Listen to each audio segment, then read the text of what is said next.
ukiingia kwa hii kiti mzee, challenge ya kwanza, mheshimiwa nipe kitu. Piga raundi huku na kule na kuna kama mtu lazima mlishie mkono. Maana hata mheshimiwa jana sijalala vizuri.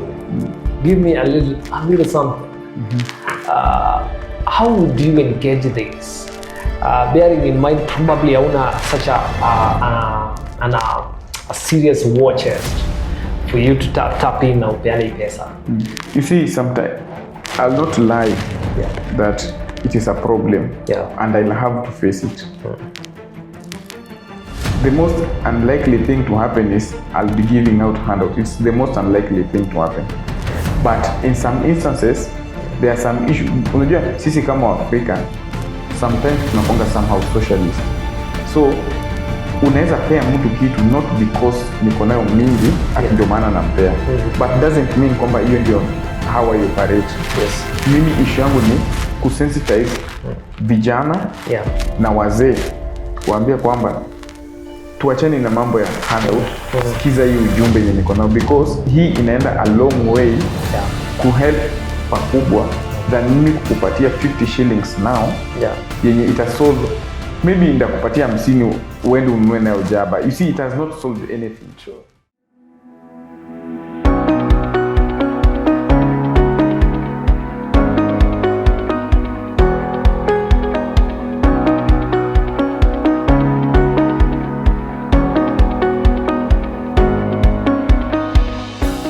Good evening, people of Busia County.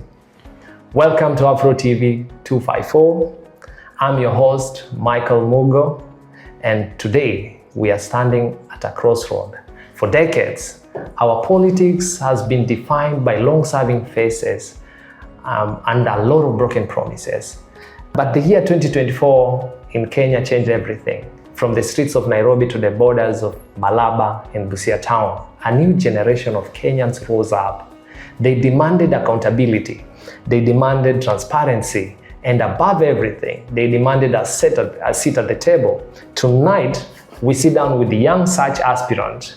He is running for the position of Member County Assembly MCA right here in Busia town. But we aren't just here to listen to the stories. We are here to find out, does he have a real plan for the thousands of unemployed youth in the ward of Burumba? How do we protect our seniors who have spent all their life building this county but forgotten by the system? And most importantly, is he a new breed or just another politician hiding in a mask of youthfulness but really up for the old same ways? Today we go beyond the posters. We are going to check and see whether his values and his ideals are true. Ladies and gentlemen, I invite you to listen to Wycliffe Oko Ochieng, a friend and a brother. Karibu kwa show, mheshimiwa. Thank you. Mheshimiwa to be. Thank you. And I'm embracing that. Mr. Wycliffe. Yes. Looking back kwa hii maneno ya the Gen Zs and the movement that was there in this country, the young people expect something new. They expect to, in the spirit of accountability, that was the demand of the young people. They want to see things being done for them, not for the old political class that we have been having for such a long time. Hii ni klasi ya watu ambao wanadai time. They want to reach you, they want to communicate with you. Wanataka kuwe na namba yako ya simu. Probably right now, even me, I have your number. But what happens after you have gotten into this position?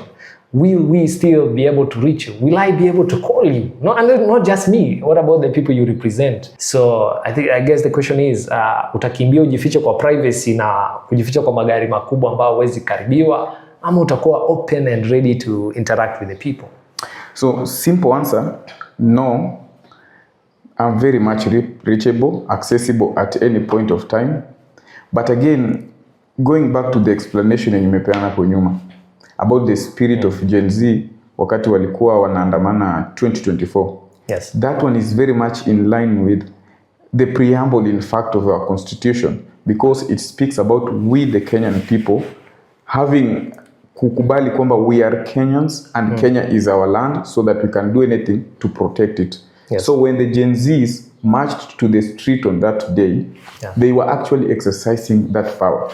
And Article 1 of the Constitution says very clearly that the powers belong to the people. We are the people, so the power belongs to us, and we can actually do it directly, practice it directly, or indirectly through our elected leaders. So if the elected leaders cannot perform, then the people will take the initiative directly. So whatever they were doing then was directly practicing, what do I say? Directly exercising their powers. Now, about them reaching me and getting me, that too is constitutional because there is something called public participation. So if I'm elected as a member of county assembly, I am representing a group of people. So those people need to air their voices through me so that I can take it to the county assembly. So how then can they voice their grievances and other issues if they don't reach me? So I have to be there. I collect their views and I represent their views in the county assembly. I think I've answered that. Perfect. Unfortunately, you answered my next question. So we'll jump to the third one. Corruption and oversight. One of the key roles of an MCA is oversight. If you find the county executive is mismanaging funds meant for your ward, will you stand with the people of Busia even if it means going against your party leadership? Exactly. Kwanza unafaa tuambie utasimama na chama gani? Ama hiyo tutamaliza baadaye. Tatuambia sawa. Now, you see, oversight is the central role of any elected leader in Kenya, and more so those who are in the legislative arm of leadership. That includes the county assembly. And for that reason, anything happening, you see, by definition, a member of county assembly represents a group of people somewhere in a ward at the county assembly to oversee the running of the county government, not necessarily the ward. So I will be the member of county assembly for Burumba, not of Burumba. You see? So any misallocation of funds, anything that the governor or the county executive does that is not in line with what the constitution envisages, I have to stand out for it. For instance, and I'll give you an example. Like last year, 2025, we had senators coming to this county. And they raised a very serious issue that I've never had. Sijawahi sikia MCS wa Busia wakiongelea about it.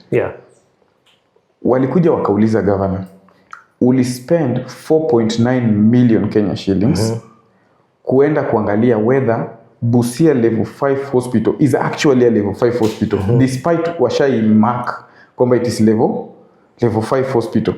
But wali spend 4.9 million kuenda kuzunguka kuangalia if this building is enough or whatever. And at the end of the day, the Auditor General alisema that was misappropriation of funds. So what was supposed to be done then? Our members of county assembly should be discussing the Auditor General report in the assembly. And after discussing it or debating it rather, they come up with measures. Either ask the governor to explain how we use that money. So let me ask you, let me cut you short. You're talking about introducing, it's like introducing a motion. Now we understand very well challenges that we do have in party lines. That's what the question that we were talking about the first time. So it's not like maybe these MCS hawawezi wakafanya hivyo, but for some reasons none of them did. How do you do it? How do you go about it to introduce it when other MCS somehow wanna feel kuduyo kufanya the same thing? You see, it's about conviction. Any day, any time, leadership is about conviction. So if something convicts you from internal that this is the right thing to do, number one, you start from there. Number two, anytime Auditor General report is given, it has to be debated, whether it is in National Assembly or whatever level of our assembly you are in. It has to be debated. So the problem is, it is debated and it is thrown in the dustbin of history. So it is kept somewhere and we've passed that one and we forge ahead. But in this case, for instance, the person I want to replace the person who is there now. Yeye ndio MCA wa Burumba has failed because number one, if level 5 hospital Burumba County, Busia County is iko ndani ya Burumba ward. Unaona? So it means kwamba watu wenye wanakuwa affected number one na hiyo hospitali kukosa function ni watu wa Burumba ward. So yeye ndiye anafaa kuwa number one ku champion. If kwa parliament wamekataa kupitisha, there are other ways, so many other ways. Number one, he can invite the EACC to come and do that.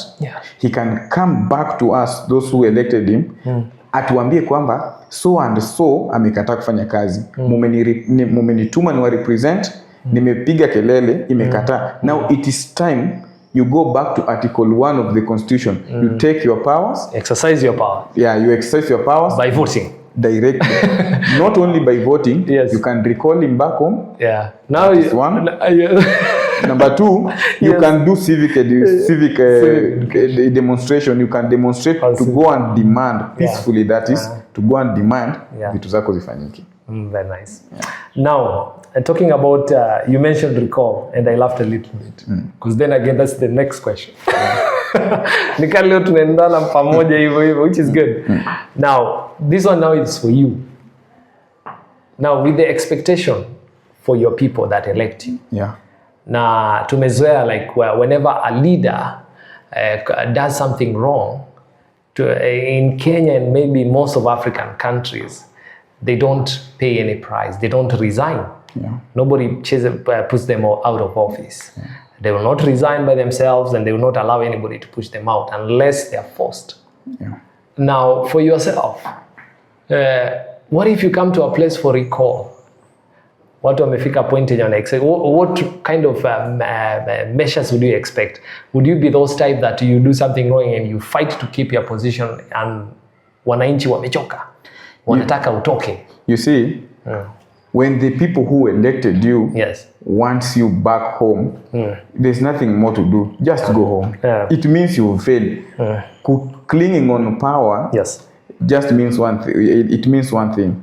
Kwamba you are forcing yourself kwa watu wenye hawakutaki. So the most honorable thing is to go. Number one, either go talk to them and try to explain to them why you think you have different thoughts from whatever they have, and if they insist they want you out, we will hold you to that account. Exactly. That will not be forgotten. Now, on the youth employment and economic agenda, we want to focus on the border business and the informal sector.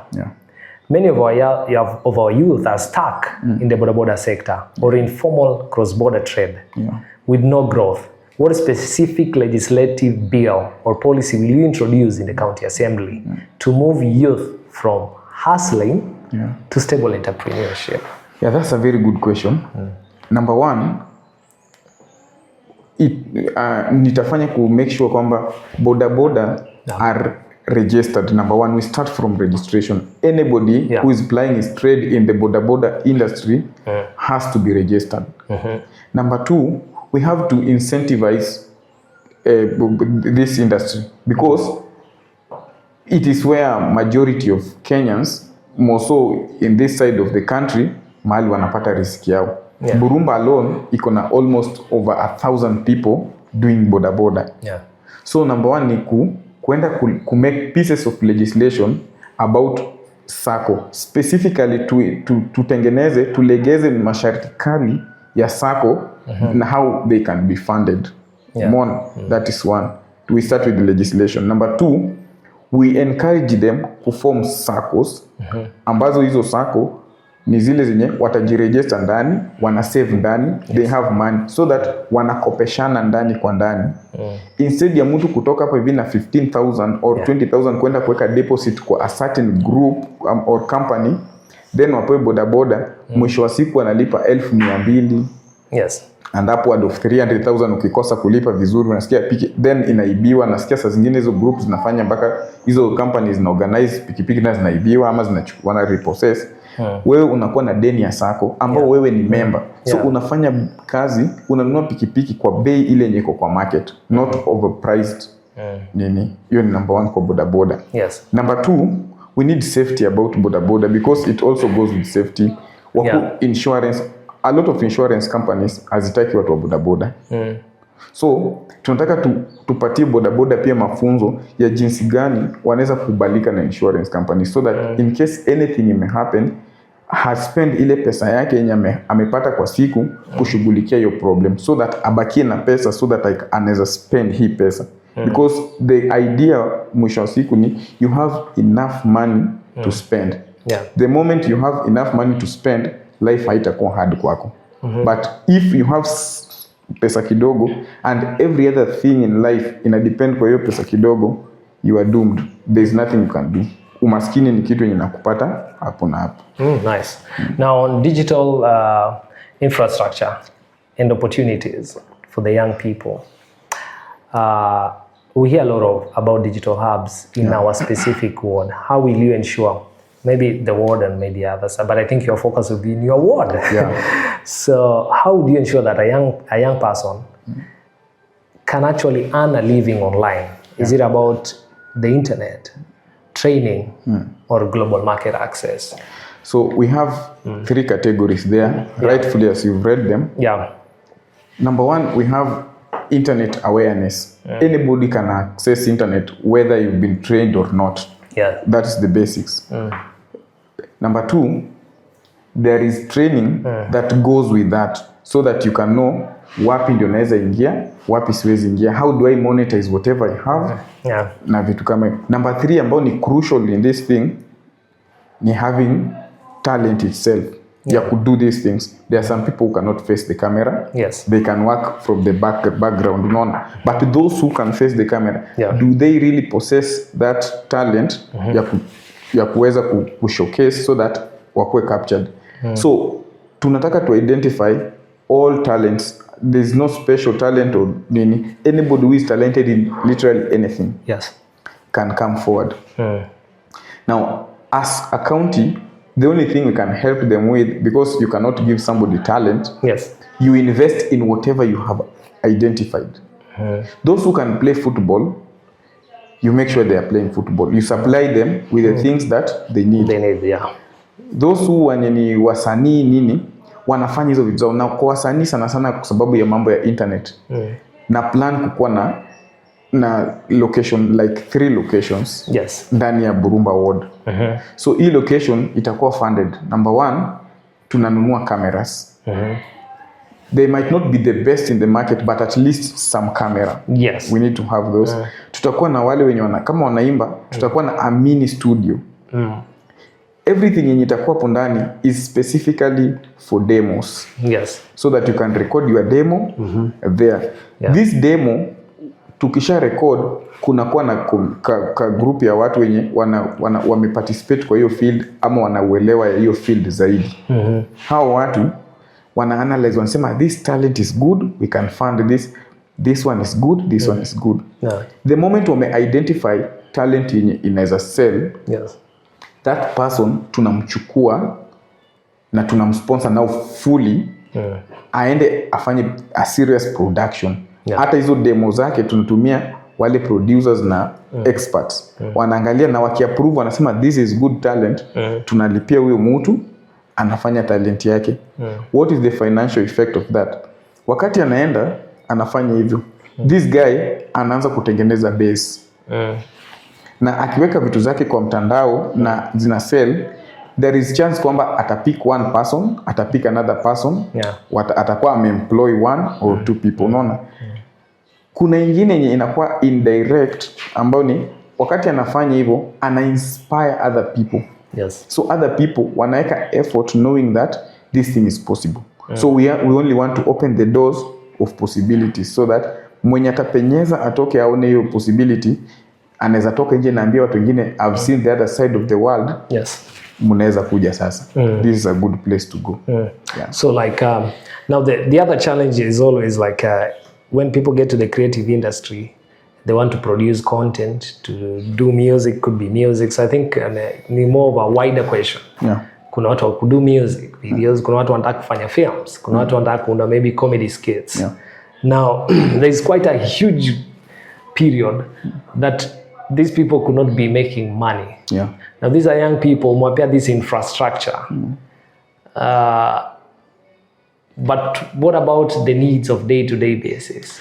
Would you have any plan maybe to keep these people occupied during those phases?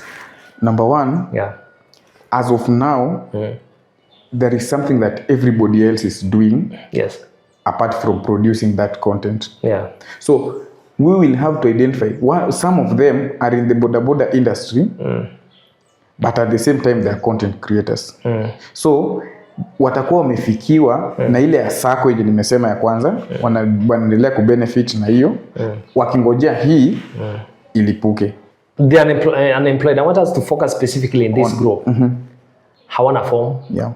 Hawana pesa ya boda, so they haven't yet gotten it. Yes, we may implement a project, program, SACCOs, and how to get the bodas and all those legislative processes. But till now, hii watu wako hawa, they unemployed. But wako na talent, hao ndio wengi, hao ndio wako na time. Utapata boda hata kupata time ya content ni hard. Like hata mimi pia kupata time ya kuunda kitu on the side, like the things that I love to do, like I'm passionate about, it's hard to get that time because I'm committed elsewhere. So watu wengi wenye wako na hiyo time ya kuunda content, it is when hawana any demanding jobs yenye wanafaa mke by 7 ama 8 in the morning. So how do most of these people, maybe wengine wako home, Mona, maybe some of them are doing drugs because tuko na hiyo, a lot of that is in your ward. Tuko na hiyo challenge because that's where I come from. So ukiambia this group, I want you nimewafungulia place to do content. Yeah, wako na talent, already they have it. Because wako na art na bado still wako na idle time ya kuparticipate bado kwa any other weird activities which is not good for them. So what agenda, what plan do you have for these people? So you see, because they form the wider constituents of Busia County at large, that is where we now go and talk now to the county government, because in all this, the county government has to have a place. Yes. So county government kuna Ministry of Sports na hizo vitu zote.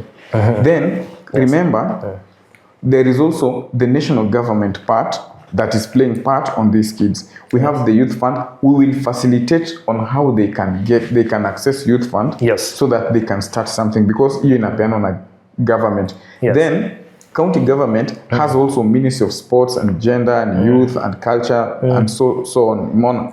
So we are going to also, so kama wakati mimi ni MCA, tunaenda tuna set aside budget ya kudeal na kupeana grants, loans na vitu kama hizo kwa startups, so that they can start something. Because there is no one pool of employment yenye unaweza ndo wachukua at one go waweke, but you can also tell them there is money here offered by the county government and also the national government. So if you've not gotten it this side, come this side, you'll get this side, you see. And with that, tunaendelea kusonga pole pole. I like that answer. Now we get it somewhere. Now this next question is almost related to this same thing that we've been talking about. We are going to talk about the Ward Development Fund. How will you ensure that the youth in this ward get the 30% of government tenders that they are legally entitled to, which is often hijacked na well-connected individuals? Now, you see, the reason as to why 30% job group, the tenders and what have you, is not always given to the youth is number one, because the youths don't know how to get these tenders. Now, that's number one. And sometimes they don't know even if kuna kuga na tenda kama hiyo. So that is one. That is one. Two, huwa wana pesa ya kufanya, because ukienda mostly in the banks na nini wanakuambia they can find kama unafanya tender for the second time. But first time wanakuambianga jua vile utasimamia. So they don't have money, they don't, hata wajui kama kitu kama exist. So tunaanza on the basics. Wafungue enterprises. So you need to, so you have dated two problems. So turudi kwa one. solution. Hawajui, si ndio? Yes. Hawajui kwamba hiyo kazi iko. They don't know about it, where to get it, the process to apply for it, all that. Number one, it will be my sole duty kwa watu wangu wenye kwa Burumba County, because I'll open social accounts for Burumba. Yes. Any posting yenye inafanyika itakuwa inawekwa hapo. Kama kuna tenda, kama kuna nini, lazima ibandikwe. I might not communicate directly because of other engagements, but wakiingia kwa hiyo social media account yote wanapata number one, hiyo list ya tender imewekwa hapo, hiyo notice ya tender. Yes. Number two, I will get time hata including hiring ya public address system to go around the world kusema kwamba people wanaweka tender. So if you are a youth na uko na company or an enterprise ulifungua umeregister, enda weka tender yako. Mwanapata? Number 3 ni wa make sure kuna ile kitu yenye government ya uri related to AGPO, accessing to government procuring opportunities. Yes, exactly. So you make sure you have it, because hiyo ndio inatumika kuangalia, wanasema this is a youth na mwanamke tunapewa chance same, unaenda na deposit hiyo, then hizi zingine tunabakia sasa kuzipush. So ukishafanya hivyo umeshaweka, now we start pushing them. So the development program fundings are the local government, that one you will be always informing them. Hapa kuna hii na hii mu-apply, watengeneze barabara, they do all this. Exactly. Then for the national government, maybe you show them how to go about that. Kupata correctly. Now hiyo ni kama civic education. Civic education. Second problem. Now the second problem is now funding. Easy vitu. Hiyo ndio the sweet spot. Now that is the sweet spot. You see? We also cannot say that we'll be giving them money, because the county itself needs money, so we can't be dishing out money.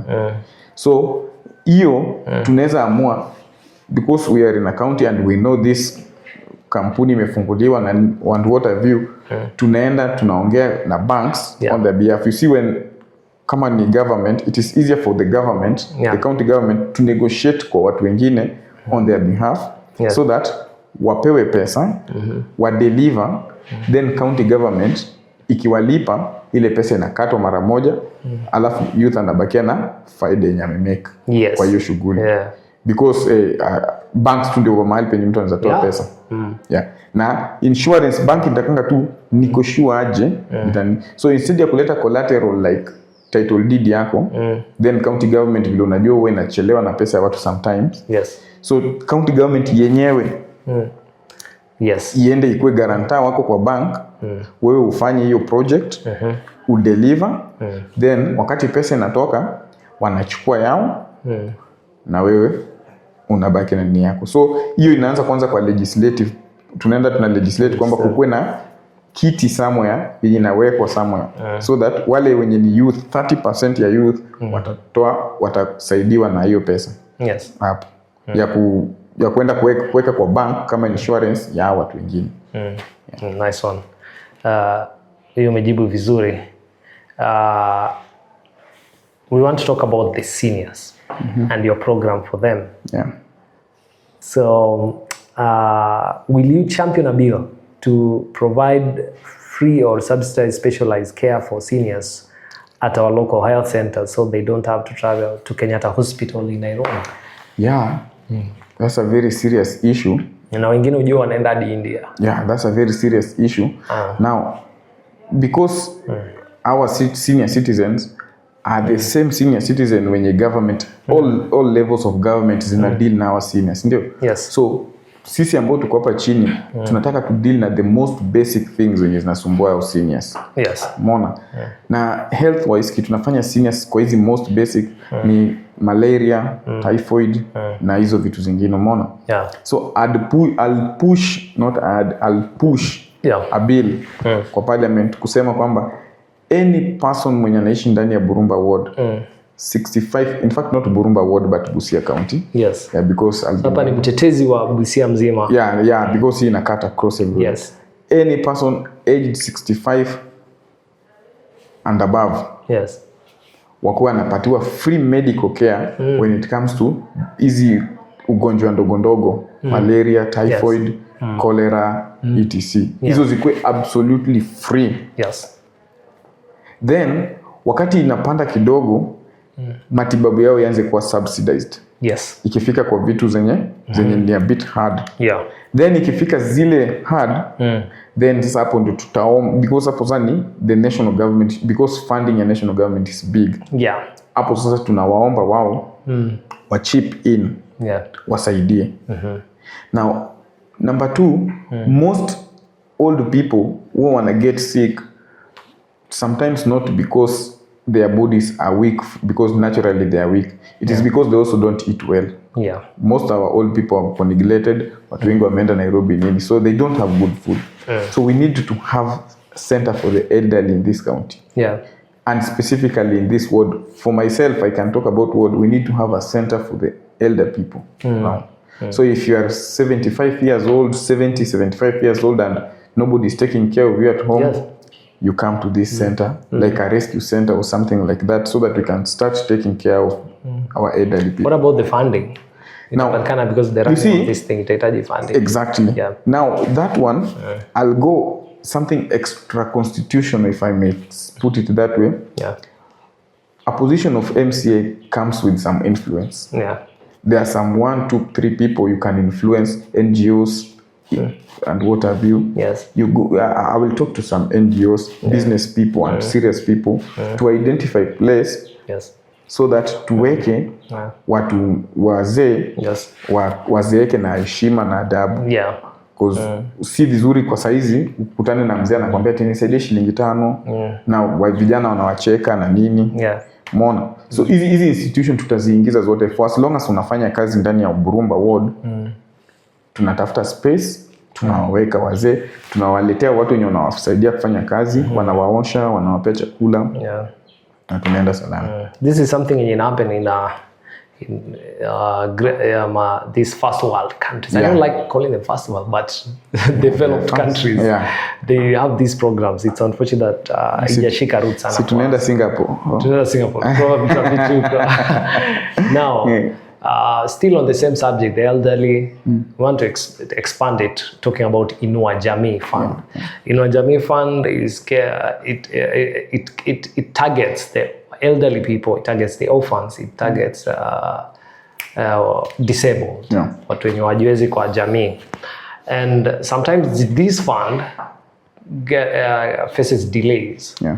And these are people who are extremely in need, like the next meal.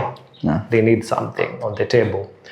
What safety nets are you willing to look into get of this group of people to ensure that wakosi?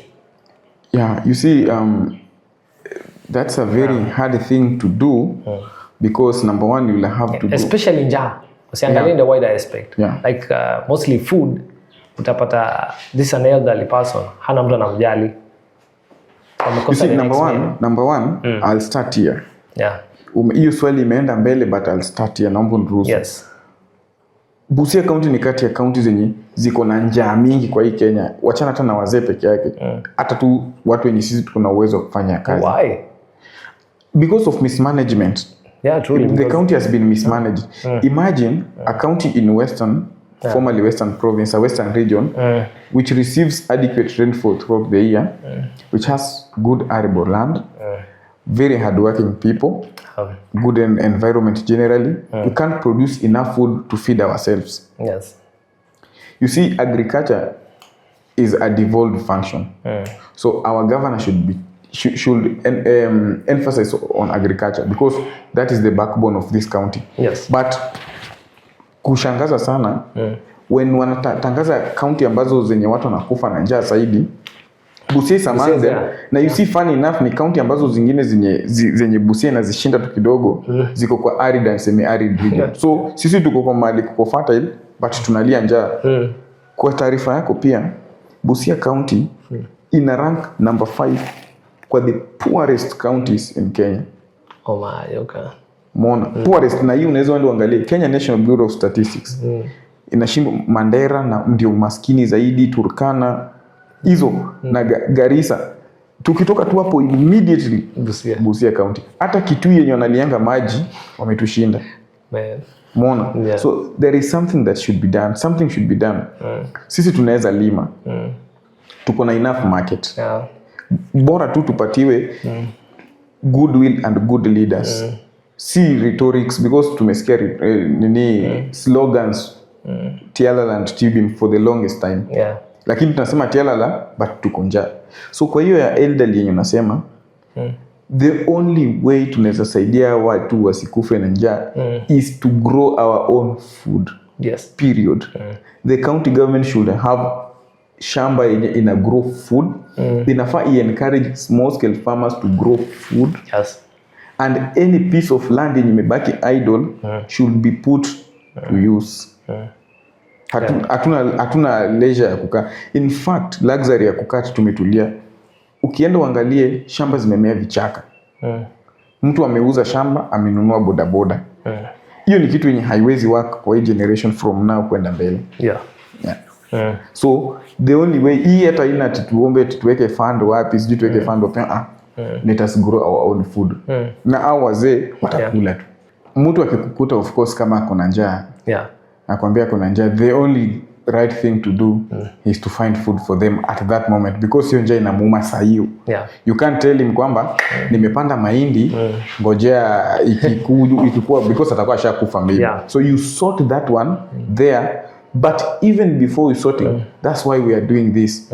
I am saying right from now kwamba there are new ways of farming. Yes. Before niingie uniambie nikupe pesa kula, I want to introduce method of farming kwa njia yako yenye ina require a very small space. Yes. But you can get something. Yes. And I'm not saying that because I've heard people saying. Yes. I've practically done it myself. You've done it yourself. I've done it. You should invite us. Yeah. You see, unaona hizi kasuku hizi mkebe. Yes. Mkebe ya maji. Yeah. 5 liters hiyo kama hiyo. Hii tu auto. Hii sample kama hii but za 5 liters. Oh, yeah, maji za kunywa, okay. Yeah. So ukikata mara mbili hivi ina occupy space kama hii hapa hivi, unaweza weka 100 of them. Na unaweka mchanga ndani. Na unapanda sukuma ndani. I used to sell that mboga. Hivyo ndio nilikuwa nafanya. So by the time nafika jioni nitakuwa nimepata shilingi 100 kwa space kama hii. Yeah. So uwezi niambia ati nahitaji shamba kubwa. Even hao vijana wenye wamekaa wenye ulikuwa unaniuliza kabla wafanye. Yes. Anapanda mboga. We have market. Yeah. Market iko readily waiting for you. Yeah. No upande mboga. Wewe panda mboga. Nauze. Na unajua mbegu unapata kama 100 ya ugali na mayai. Do you know how much ina mbegu ya mboga na cost? No. 80 shillings. Oh. For grams ngapi? Hiyo ni almost 100 grams. 100 grams. So how many seedlings are in there? Over what? Mingi sana, zaidi ya seed 10,000 ziko hapo ndani. Oh yeah. For 80 shillings. So unaweza panda half of it. Kama uko na space kidogo. Hiyo sukuma moja hiyo. Yeah. Kwa hiyo space hata kama uendi kuuza basi unaweza kula. But pia unaweza uzia watu, because I used to collect 20 shillings, 30 shillings, 50 shillings. No. Ikifika jioni uko na hiyo 150 shillings. You see, it is a stride to the right direction. Yes. Yeah. What is the position of the seniors or the elders in your aspiring position as the MCA in Busia County? They are an integral part. Yeah. A center stage. In fact, number 1, yeah. Wazee wengi ndio wanajua why people go to vote. Utapata kuna mzee wa miaka 80, 90 huwa ana take part kuvote because anajua why it is important to vote. So if they know why it is important to vote, as a leader I should know why it is important to have them around me.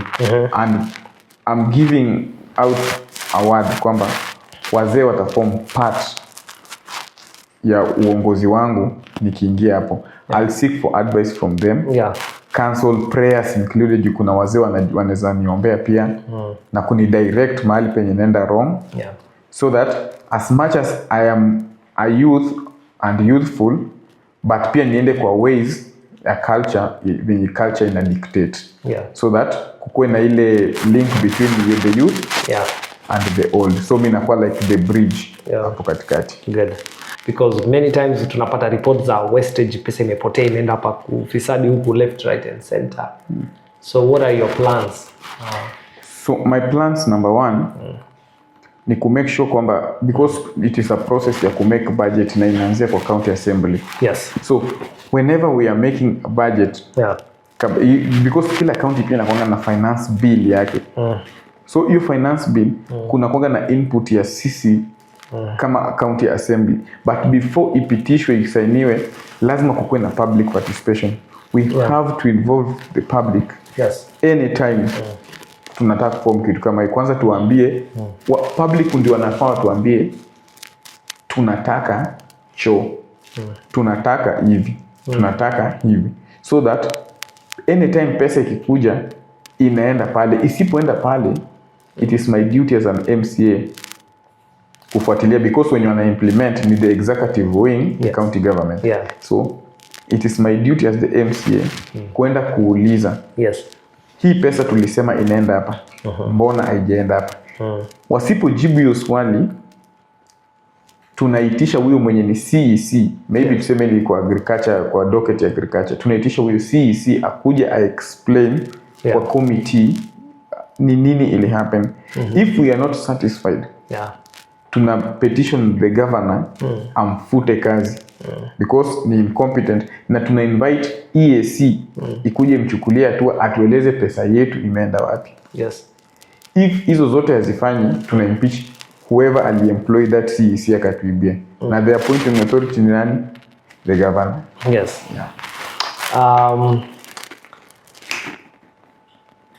Ukiingia kwa hii kiti mzee, challenge ya kwanza, mheshimiwa nipe kitu. Piga raundi huku na kule huku na kule. Na kuna kama mtu lazima mrudishie mkono. Bana, hata mheshimiwa jana sijalala vizuri. Give me a little something. How would you engage this? Bearing in mind probably hauna such a serious war chest for you to tap in na upeane pesa.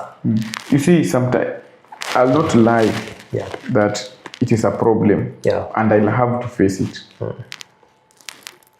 The most unlikely thing to happen is I'll be giving out handout. It's the most unlikely thing to happen. But in some instances, there are some issues. Unajua sisi kama Afrika, sometimes tunakuanga somehow socialist.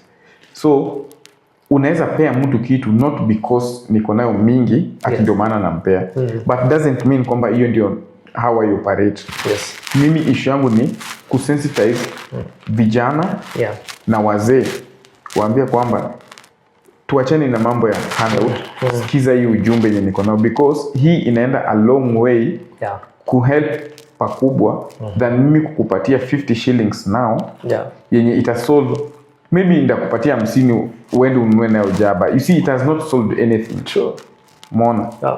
But pia na understand kwamba money as a currency carries emotions with it. Some people might change their mind because of pesa kidogo. Inaku-excite na unapeana. But sisi vijana wale wenye walikuwa nakufa 2024 wakililia accountability, wasitamani kurudi hapo. Accountability, kama mtu alikupatia kitu, hawezi kuwa accountable kwako tena. Because alishakununua. Wewe utafeel like ni 50 shillings, but yeye anaipiga in billions kwa sababu sio wewe peke yako alipea. Umeona? So vijana tuachane na mambo ya kuitisha pesa. We are selling our souls kwa kitu ambayo haisaidii. Hata wazee. Hata wazee, by the way wazee. So unajua the reason kijana wetu hata sijalala vizuri. In fact wazee ndio wako, unajua imepaliliwa kwa maisha yao for the longest time. Wao ndio wako na hii kitu zaidi. Because I remember hata juzi nimekuwa mahali nikaambia wazee 2027 mimi nasimama kiti. Na ule mzee akasema that is good my son, now do this. Walikuwa wazee wanne hapo. Sema hebu hesabu hapa tuko ngapi? Akasema mko wanne. Akasema do ile kitu inatakikana. Yaani ushaanza kuipata. Nilishaipata. So na mimi niliinterpret, lakini literally what alikuwa anasema ni dish out money. So we giving you have 1 minute. uza sera yako, let these people know you. Ongea na watazamaji pale kwa camera, is you and them for 1 minute. Just share your ideas and what you want to do with Burumba Ward as a whole. The great people of Burumba Ward, baba zanguni, mama zanguni, madada zanguni, tumeshatoka mbali na tunashukuru wazee wenye wametutoa mahali wametutoa, wametufikisha kwa hii kona ambao sasa sisi kama vijana imefika masaa yetu ya kuchukua.